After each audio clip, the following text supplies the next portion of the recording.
പിണറായി വിജയനും V D സതീശനും ഒക്കെ കുറച്ചുനാളുകൂടി ഉണ്ടാവുള്ളൂ, പിന്നെ ഓർമ്മ മാത്രമാവും. പക്ഷെ കേരളം അപ്പോഴും ഉണ്ടാവും.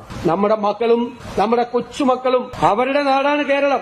അവരും സൗഹാർദ്ദത്തോടുകൂടി ജീവിക്കുന്ന ഒരു കേരളം ഉണ്ടാകണം. ഇതിന്റെ ഇടയിൽ ഈ വികസനത്തിലും ഈ മുന്നോട്ടുള്ള കുതിപ്പിലും ഇടയിൽ ആ സൗഹാർദ്ദം നമ്മളെ ഭിന്നിപ്പിക്കാൻ ശ്രമിക്കുന്നവർക്കുള്ള മറുപടി, ചെറുത്തുനിൽപ്പിന്റെ പ്രതിരോധം, നമ്മൾ തോളോട് തോളൊരുമി നിൽക്കുക.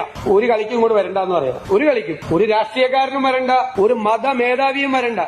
ഞാൻ വിചാരിക്കുന്നത് കേരളം സെക്യുലറാണെന്നാണ്.